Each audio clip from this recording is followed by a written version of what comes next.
Hagrid came striding toward them out of the dark, Fang at his heel.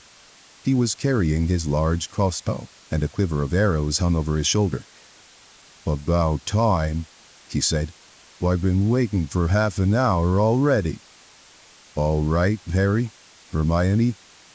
"I shouldn't be too friendly to them, Hagrid," said Filch coldly.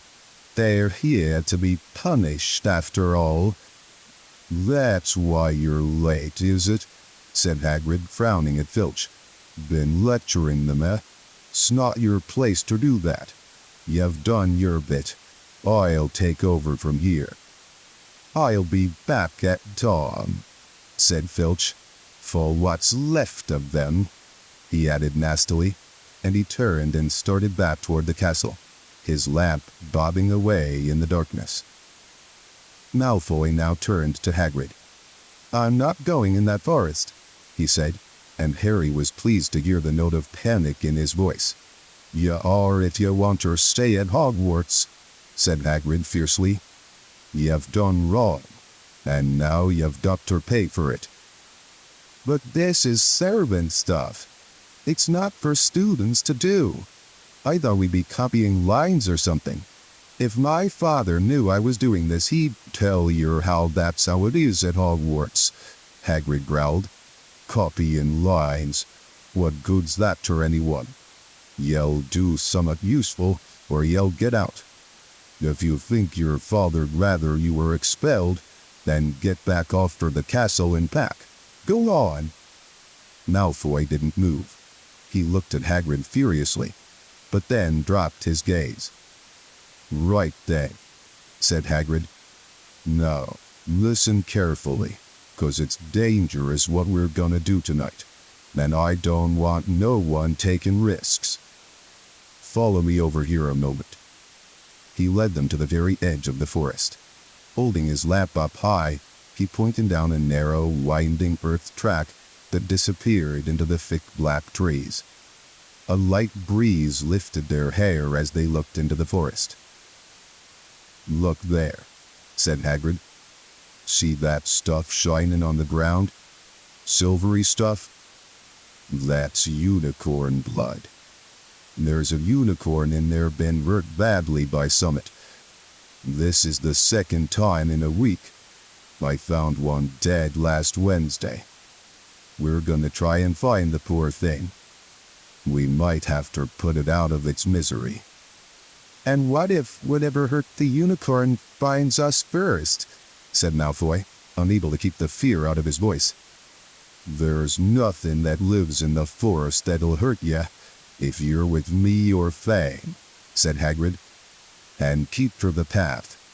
Right, now, we're gonna split into two parties and follow the trail in different directions. There's blood all over the place. It must have been staggering around since last night at least."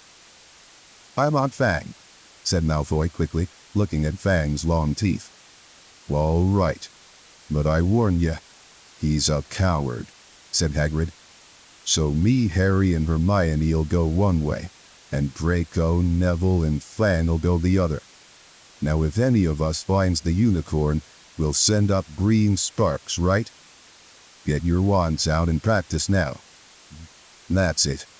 And if anyone gets in trouble, send up red sparks, and we'll all come and find you. So be careful. Let's go." The forest was black and silent. A little way into it they reached a fork in the earth path, and Harry, Hermione, and Hagrid took the left path, while Malfoy, Neville, and Fang took the right. They walked in silence, their eyes on the ground. Every now and then a ray of moonlight through the branches above lit a spot of silver-blue blood on the fallen leaves. Harry saw that Hagrid looked very worried. "Could a werewolf be killing the unicorns?" Harry asked. "Not fast enough," said Hagrid. "It's not easy to catch a unicorn. They're powerful magic creatures. I never knew one to be hurt before." They walked past a mossy tree stump. Harry could hear running water. There must be a stream somewhere close by.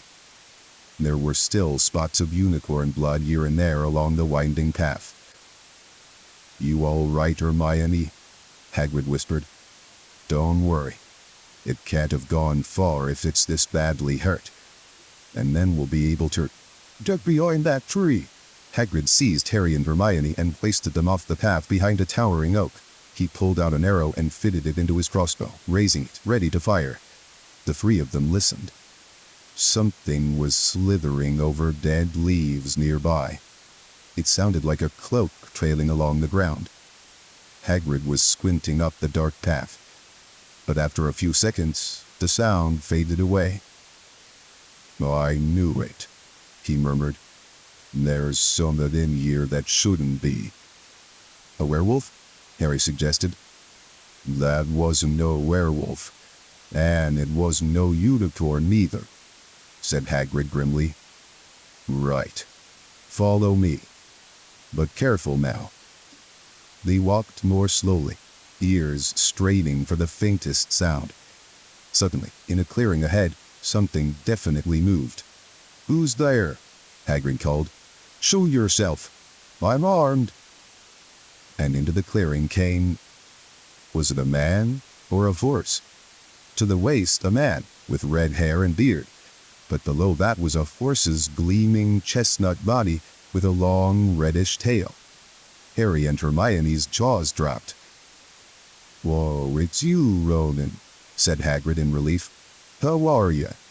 He walked forward and shook the centaur's hand. "Good evening to you, Hagrid," said Ronan. He had a deep, sorrowful voice.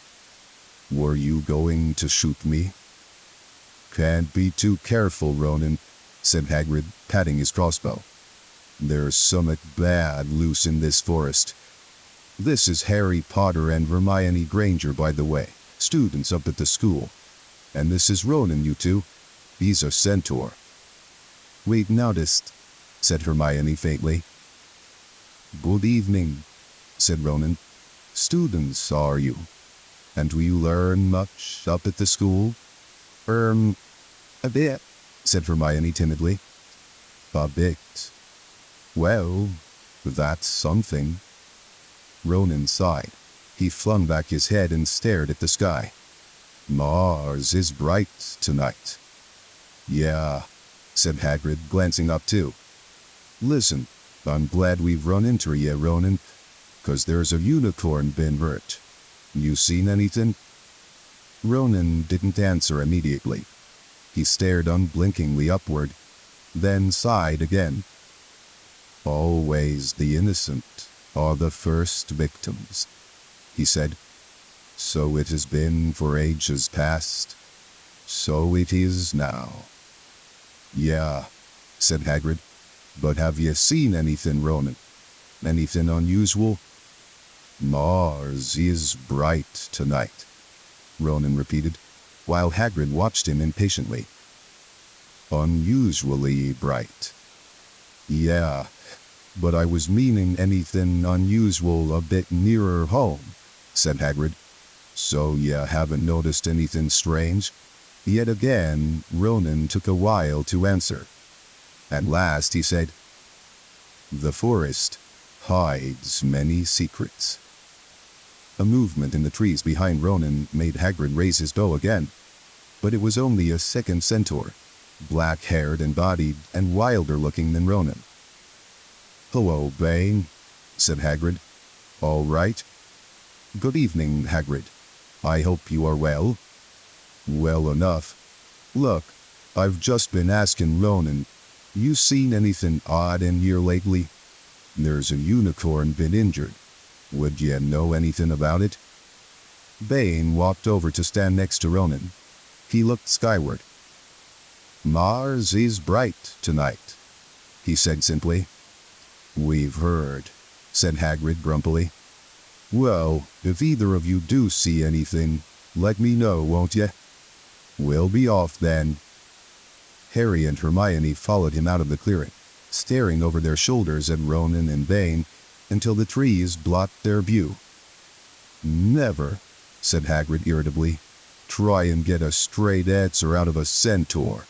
Ruddy stargazers." not interested in anything closer than the moon. Are there many of them in here? Asked Hermione. Oh, a fair few. Keep themselves to themselves mostly, but they're good enough about turning up if ever I want a word. They're deep-mind centaurs. They know things. Just don't let on much. Do you think that was a centaur we heard earlier? Said Harry. Did that sound like hooves to you? Nah, if you ask me, that was what's been killing the unicorns. Never heard anything like it before. They walked on through the dense, dark trees. Harry kept looking nervously over his shoulder. He had the nasty feeling they were being watched. He was very glad they had Hagrid and his crossbow with them. They had just passed a bend in the path, and Hermione grabbed Hagrid's arm. "Hagrid, look! Red sparks! The others are in trouble!" "You two wait you though," Hagrid shouted. "Stay on the path. I'll come back for you." They heard him crashing away through the undergrowth, and stood looking at each other, very scared, until they couldn't hear anything but the rustling of leaves around them. "You don't think they've been hurt, do you?" whispered Hermione. "I don't care if Malfoy has, but if something's got Neville, it's our fault he's here in the first place." The minutes dragged by. Their ears seemed sharper than usual. Harry's seemed to be picking up every sigh of the wind, every cracking twig. What was going on? Where were the others?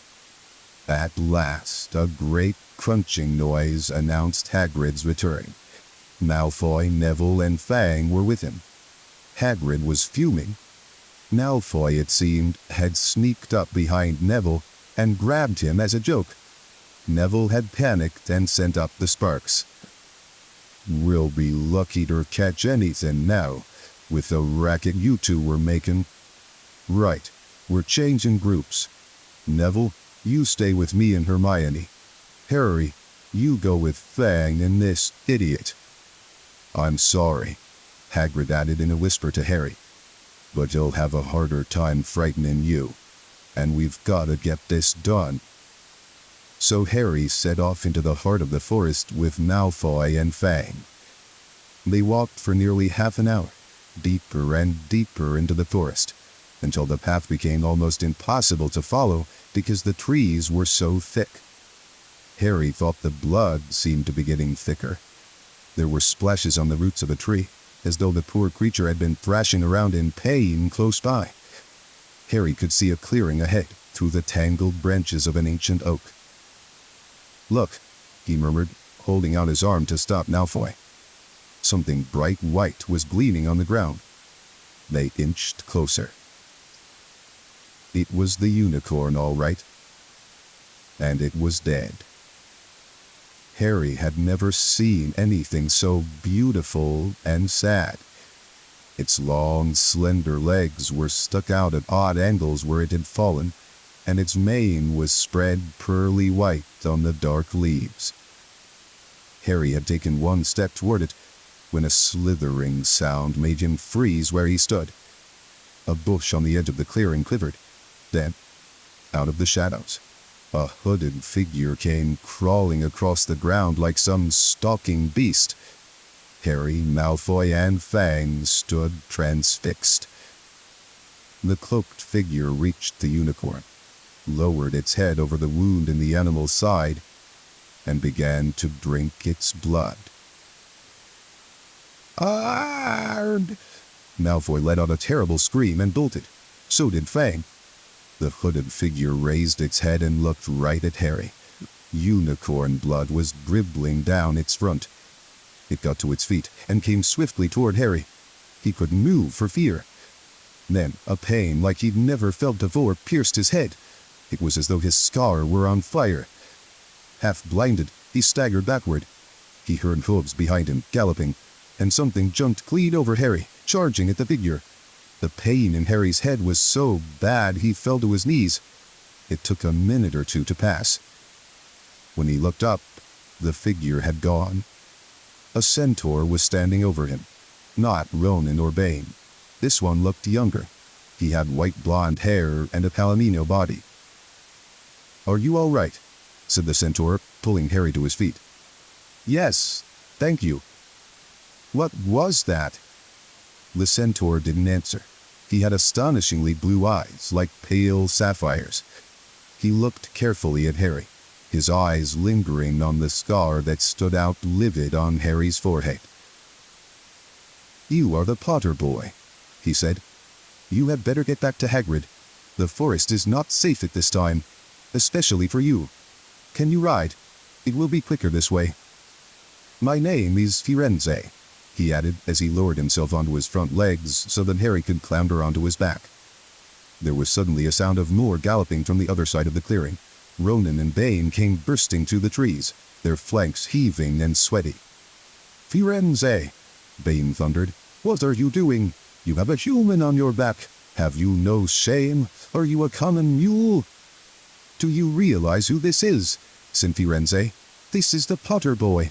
The quicker he leaves this forest, the better." "What have you been telling him?" growled Bane. "Remember, Firenze, we are sworn not to set ourselves against the heavens. Have we not read what is to come in the movements of the planets?" Ronan pawed the ground nervously. "I'm sure Firenze thought he was acting for the best," he said in his gloomy voice. Bane kicked his back legs in anger. "For the best? What is that to do with us? Centaurs are concerned with what has been foretold.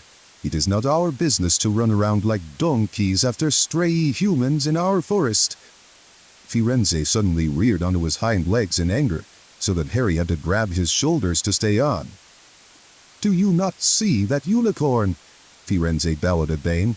"Do you not understand why it was killed? Or have the planets not let you in on that secret?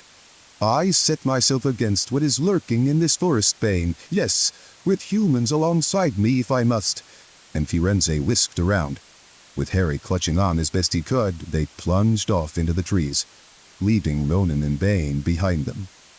Harry didn't have a clue what was going on. "Why is Bane so angry?" he asked. "What was that thing you saved me from, anyway?" Firenze slowed to a walk, warned Harry to keep his head bowed in case of low-hanging branches, but did not answer Harry's question. They made their way through the trees in silence for so long that Harry thought Firenze didn't want to talk to him anymore. They were passing through a particularly dense patch of trees, however, when Firenze suddenly stopped. "Harry Potter, do you know what unicorn blood is used for?" "No," said Harry, startled by the odd question. "We've only used the horn and tail hair in potions." "That is because it is a monstrous thing to slay a unicorn," said Firenze. "Only one who has nothing to lose and everything to gain would commit such a crime.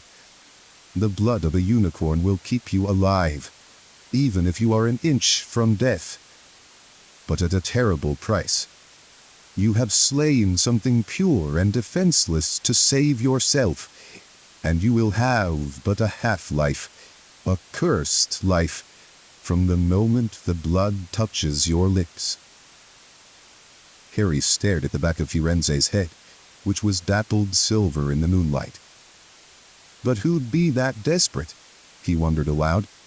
"If you're going to be cursed forever, death's better, isn't it?" "It is," Firenze agreed, "unless all you mean is to stay alive long enough to drink something else. Something that will bring you back to full strength and power. Something that will mean you can never die." "Mr. Potter, do you know what is hidden in the school at this very moment?" "The Sorcerer's Stone. Of course, the elixir of life. But I don't understand who—" "Can you think of nobody who has waited many years to return to power? Who has clung to life awaiting their chance?" It was as though an iron fist had clenched suddenly around Harry's heart. Over the rustling of the trees, he seemed to hear once more what Hagrid had told him on the night they had met. "Some say he died. Codswallop, in my opinion. Don't know if he had enough human left in him to die." "Do you mean—" Harry croaked. That was Harry!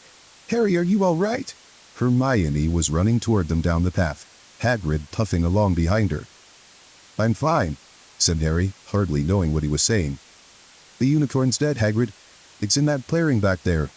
This is where I leave you, Firenze murmured as Hagrid hurried off to examine the unicorn. You are safe now. Harry slid off his back. Good luck, Harry Potter, said Firenze. The planets have been read wrongly before now, even by centaurs. I hope this is one of those times. He turned and cantered back into the depths of the forest, leaving Harry shivering behind him. Ron had fallen asleep in the dark common room, waiting for them to return. He shouted something about Quidditch fouls when Harry roughly shook him awake. In a matter of seconds, though, he was wide-eyed as Harry began to tell him and Hermione what had happened in the forest. Harry couldn't sit down. He paced up and down in front of the fire. He was still shaking. Snape wants the stone for Voldemort, and Voldemort's waiting in the forest. And all this time we thought Snape just wanted to get rich.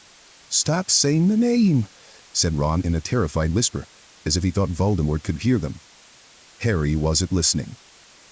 Firenze saved me, but he shouldn't have done so. Bane was furious. He was talking about interfering with what the planets say is going to happen. They must show that Voldemort's coming back. Bane thinks Firenze should have let Voldemort kill me. I suppose that's written in the stars as well. Will you stop saying the name? Ron hissed. So all I've got to wait for now is Snape to steal the stone, Harry went on feverishly. Then Voldemort will be able to come and finish me off. Well, I suppose Bane will be happy. Hermione looked very frightened, but she had a word of comfort. Harry, everyone says Dumbledore's the only one you know who was ever afraid of. With Dumbledore around, you know who won't touch you. Anyway, who says the centaurs are right? It sounds like fortune-telling to me, and Professor McGonagall says that's a very imprecise branch of magic. The sky had turned light before they stopped talking. They went to bed exhausted, their throats sore. But the night's surprises weren't over. When Harry pulled back his sheets, he found his invisibility cloak folded neatly underneath them. There was a note pinned to it. Just in case. Chapter 16. Through the Trapdoor. In years to come, Harry would never quite remember how he had managed to get through his exams when he half expected Voldemort to come bursting through the door at any moment. Yet the days crept by, and there could be no doubt that Fluffy was still alive and well behind the locked door. It was sweltering hot, especially in the large classroom where they did their written papers. They had been given special new quills for the exams, which had been bewitched with an anti-cheating spell. They had practical exams as well. Professor Flitwick called them one by one into his class to see if they could make a pineapple tap dance across a desk. Professor McGonagall watched them turn a mouse into a snuff box. Points were given for how pretty the snuff box was, but taken away if it had whiskers. Snape made them all nervous, breathing down their necks while they tried to remember how to make a forgetfulness potion. Harry did the best he could, trying to ignore the stabbing pains in his forehead, which had been bothering him ever since his trip into the forest.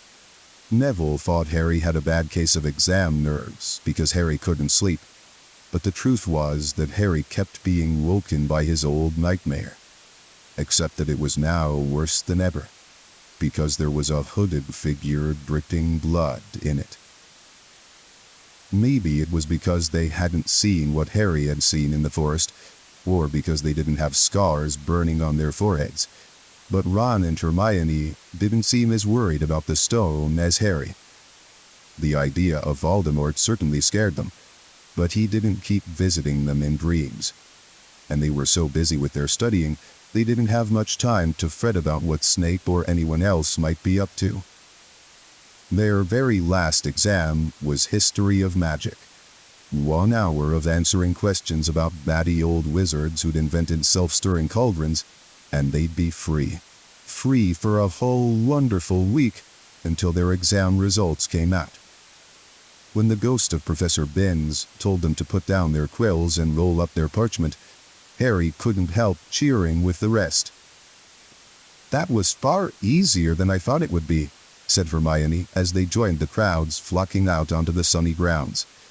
"I needn't have learned about the 1637 werewolf code of conduct or the uprising of Elfric the Eager." Hermione always liked to go through their exam papers afterward, but Ron said this made him feel ill, so they wandered down to the lake and flopped under a tree.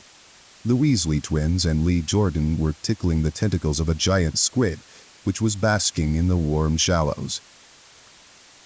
"No more studying," Ron sighed happily, stretching out on the grass. "You could look more cheerful, Harry. We've got a week before we find out how badly we've done. There's no need to worry yet." Harry was rubbing his forehead.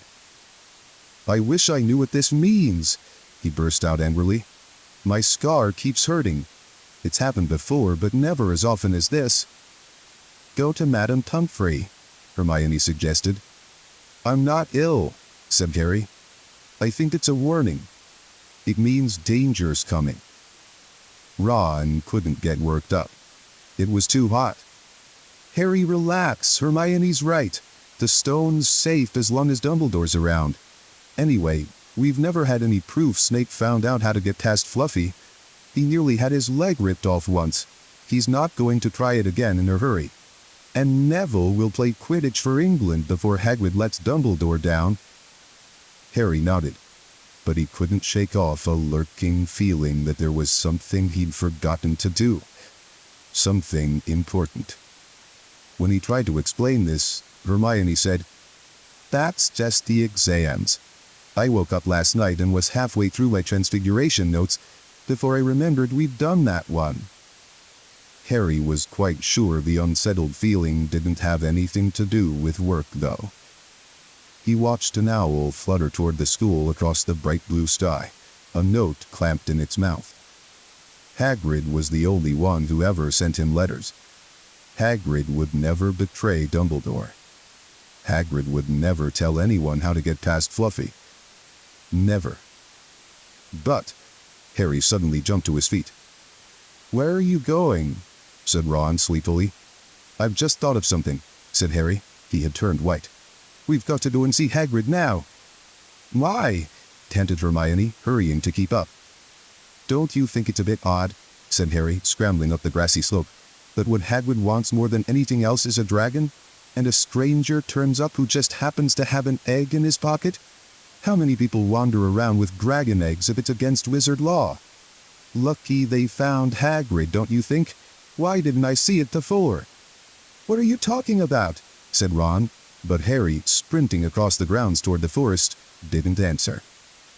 Hagrid was sitting in an armchair outside his house. His trousers and sleeves were rolled up, and he was shelling peas into a large bowl.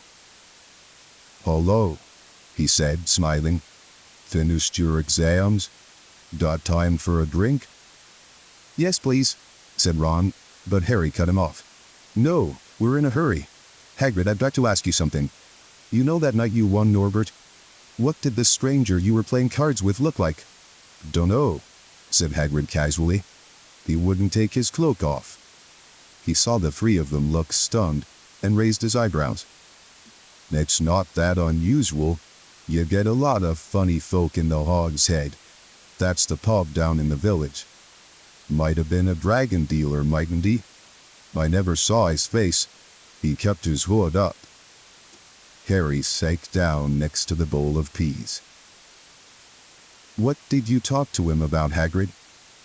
Did you mention Hogwarts at all?" "Might have come up," said Hagrid, frowning as he tried to remember.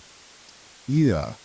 He asked what I did, and I told him I was gamekeeper here. He asked a bit about the sort of creatures I look after, so I told him. And I said what I'd always really wanted was a dragon. And then, I can't remember too well, 'cause he kept buying me drinks.